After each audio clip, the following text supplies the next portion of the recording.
Balinon.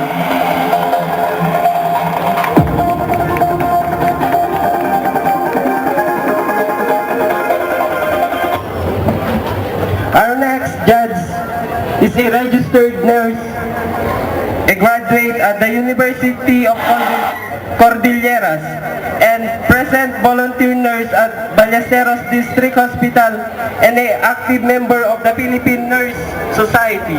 Ladies and gentlemen, let's welcome Miss Christine May P. Arellano.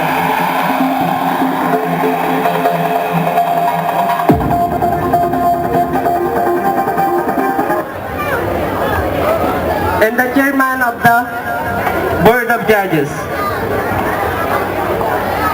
a Doctor of Dental Medicine, Centro Escolar University, Batch 2008, silver medalist.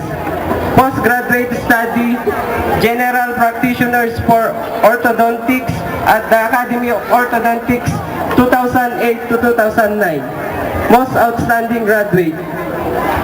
And now, presently working as a municipal dentist, RHU Ballesteros, 2010 to present.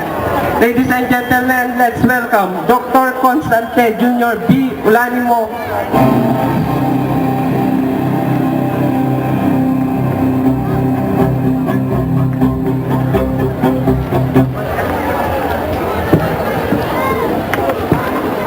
Thank you, Mr. Nicolas. For the information of everybody, Mr. Nicolas is the 4-H Club President. And once again, may we give the judges a round of applause.